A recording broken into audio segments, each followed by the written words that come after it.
आपका रूट वैसे कुछ हद तक महफूज है जो मुझे लगता है from your house to office, लेकिन बहुत सारे लोग बहुत सफ़र करने वाले हैं। सबसे पहले तो ये जो एक नया एपिसोड आ रहा है इसके बारे में बड़ी चहमगोइयाँ हो रही हैं कि कहाँ से आ रहा है, क्यों हो रहा है। इसके बारे में ओवरऑल क्या तज्ज़िया है आपका? क्या ये वंस अगेन किसी मंतक का शिकार है या वाकई पॉलिटिकल एक्टिविटी? इमरान, आप कितने साल पहले इस्लामाबाद से शिफ्ट कर गए लाहौर? तकरीबन 4 साल पहले। 4 साल पहले। तो जब आप अभी बता रहे थे हिना को कि मेरे लिए ये कोई नई बात नहीं है, तो इस्लामाबाद के रहने वालों के लिए ये बात वाकई नई नहीं है। ये शुरू से इस तरह शहर है जी। ऐसी यहाँ कभी काजी हुसैन अहमद मरहूम लॉन्ग मार्च लेके आ जाते थे, कभी बेनजीर भुट्टो मरहूमा लेके आ जाती थी। यहाँ पे हमेशा से ही ऐसा होता है। लिहाजा ये कोई पहली दफा ना पकड़ दकड़ है, ना रास्ते बंद है, ना स्कूलों की छुट्टियां पहली दफा हुई हैं। लिहाजा जिस तरह कभी हम यहाँ बैठ के कराची का सोचते थे कि वहाँ बम धमाके होते हैं, गोलियां चलती हैं, तो पहला फेज वो इस्लामाबाद में आया था जब दहशतगर्दी की लहर आई थी यहाँ। तो फिर हमें पता चला कि कैसे जिंदगी गुजारना लोगों के लिए होता है, और फिर वो मामूल बन जाता है कि आपको रहना है और फेस करना है। तो ये सियासत भी इसी चीज का नाम है कि जितने भी सियासतदान है, मैंने अब आपको तमाम लोगों को मतलब आप नाम ले लें जिनका कि हर एक ने अपने अपने दौर में यही काम किया है। अवाम का नाम होता है और खार भी अवाम होती है।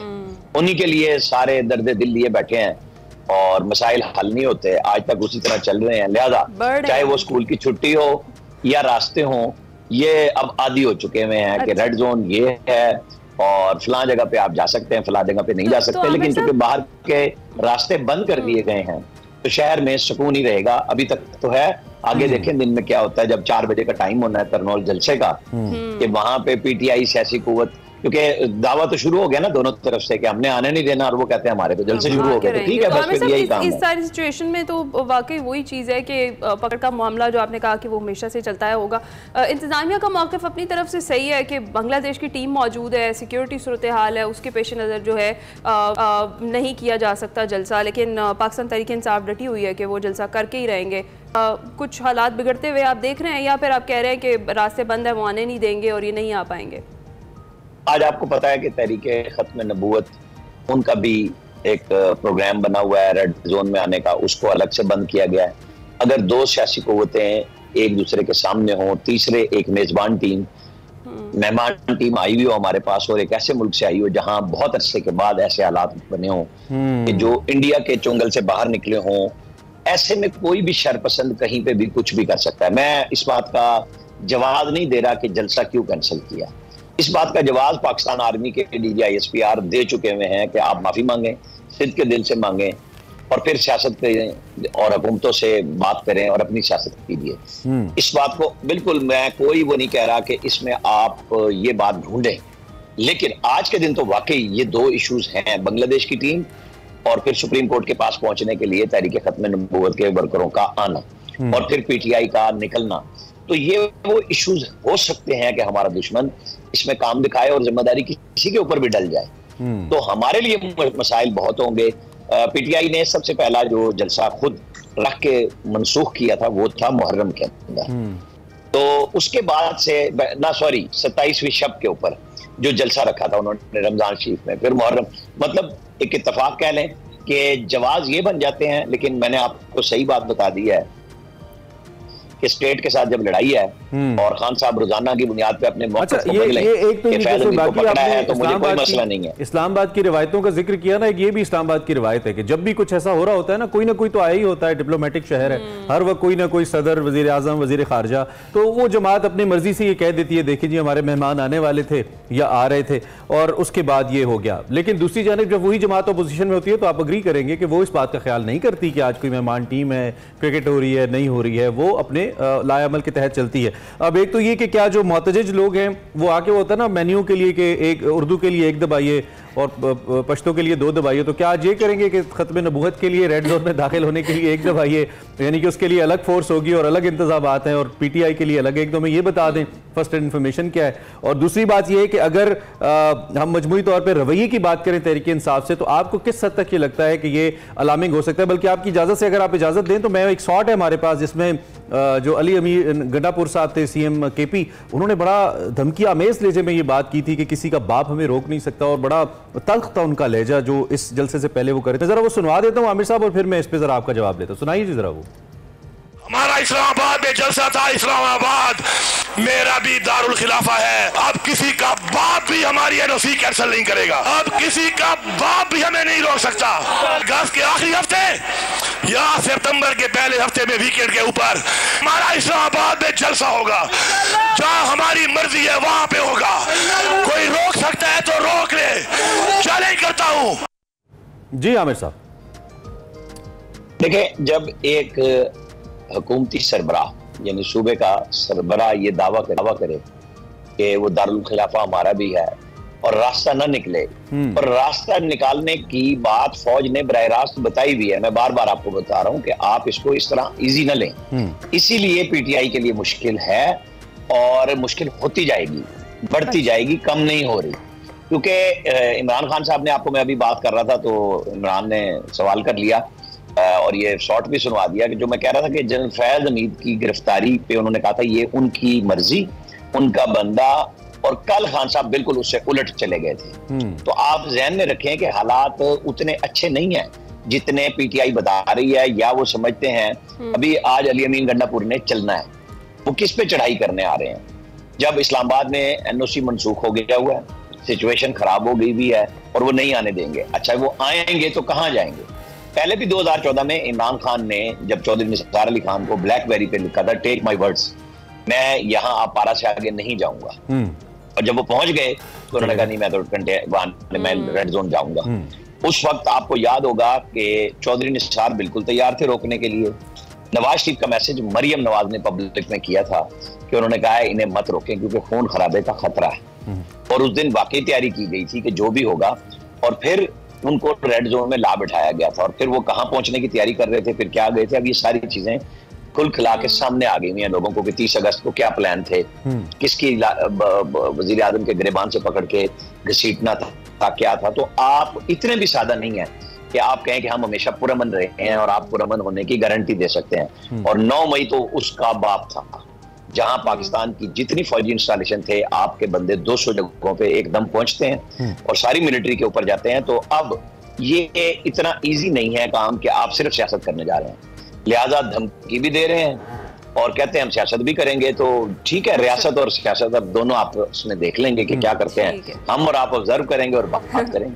अच्छा आमिर साहब, जिस तरह से भी आपने जिक्र किया जनरल फैज के हवाले से, जो बानी पीटीआई ने कहा है कि उनका ओपन ट्रायल होना चाहिए, उस पर जवाब भी आया सिक्योरिटी ज़राए का। वो कहते हैं कि ये हमें बताने वाले कौन होते हैं कि उनका ट्रायल ओपन करना है, नहीं, यहाँ तसल्ली रखें, अगर इनका ट्रायल होगा तो वो ज़रूर ओपन ट्रायल होगा। इस पर क्या कहेंगे आप?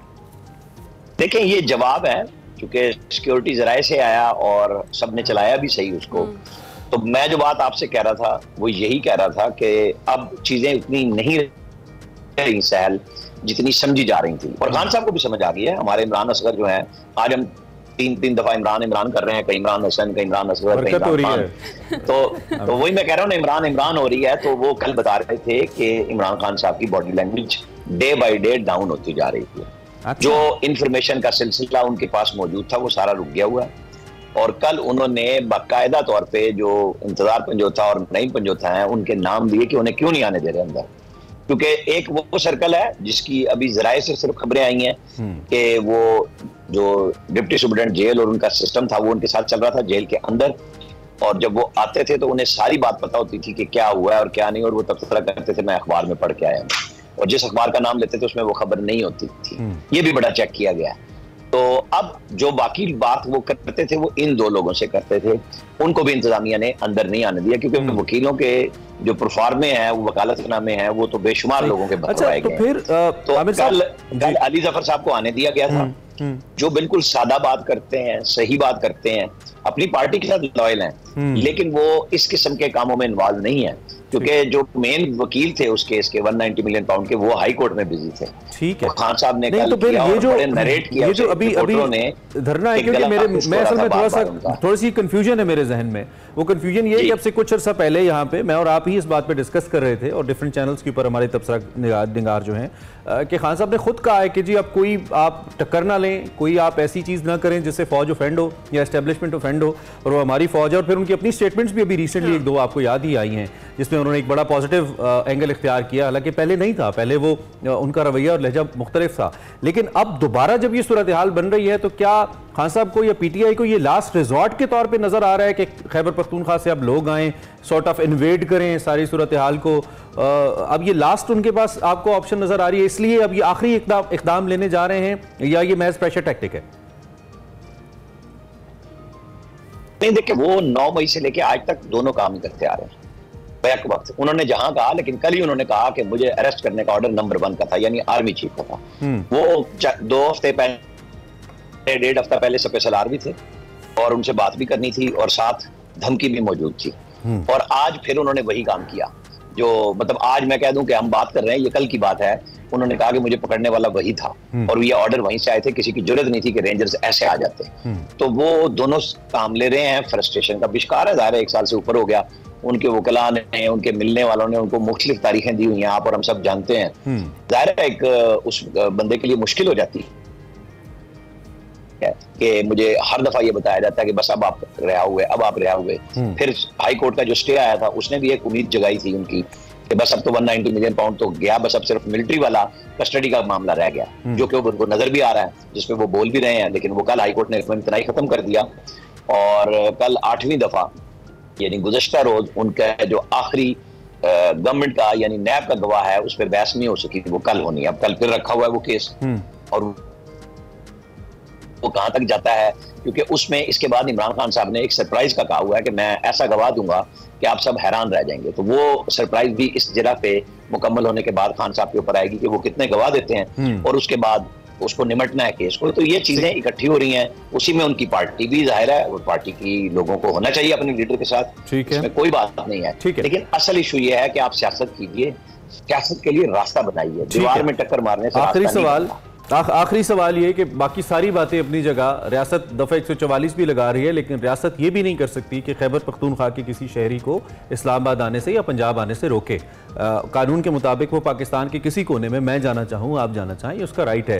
प्रोटेस्ट भी उसका राइट है एज पर द लॉ, पुरअमन एहतजाज भी उसका राइट है। लेकिन अब रियासत जब ये कर रही है, और अगर इसके पीछे कोई पॉलिटिकल मोटिव्स हैं, और का लफ्ज़ मैं इस्तेमाल कर रहा हूँ, तो आपके ख्याल में ये इसकी वल्नरेबिलिटी कितनी है? चूँकि हम बाज़ औक़ात हमने तारीख के अंदर ऐसी गलतियां भी की हैं कि हमें लगा कि हम हालात कंट्रोल कर लेंगे, लेकिन वो हालात कंट्रोल नहीं हुए और पाकिस्तान ने, रियासत ने बहुत बड़े बड़े नुकसानात उठा लिए। खासतौर पे 1971 की अगर मैं बात करूं, खुदा न खास्ता, अल्लाह ना करे, खाक में बदन ऐसी सूरत हाल जैसी पैदा हुई। तो रियासत की भी एक बहरहाल जिम्मेदारी है कि सिचुएशन खराब भी ना हो और कूल डाउन भी रहे। और जाहिर बात है दूसरी जानिब लोग ऐसे मौजूद हैं जो इसको ट्रिगर करने की कोशिश करेंगे, इसको उस नहज पे ले जाने की कोशिश करेंगे जिससे उनके पॉलिटिकल मफादात महफूज रहें। तो रियासत की क्या जिम्मेदारी है, और पोस्ट टुडे और येस्टरडे क्या सूरत हाल देख रहे हैं आप? लास्ट सवाल देखें, पीटीआई के ऑफिशियल ट्विटर हैंडल से और खान साहब की गुफ्तगू ने 1971 को पहले भी याद कराया और वो लेके चले, लेकिन अचानक बांग्लादेश में एक नया काम हुआ तो वो उसके साथ मिल गए। उनके उस दिन के बयान और फिर बांग्लादेश की सिचुएशन के बाद उनके बयान, आप कह रहे हैं खुदा न खास्ता पूरी कोशिश हो रही है कि पाकिस्तान के अंदर वही हालात हो, बिल्कुल कोई आपको शक होना नहीं चाहिए। और अगर हम बहसियत रियासत करें या पाकिस्तान के अंदर, हमने नई गलतियां की कब है?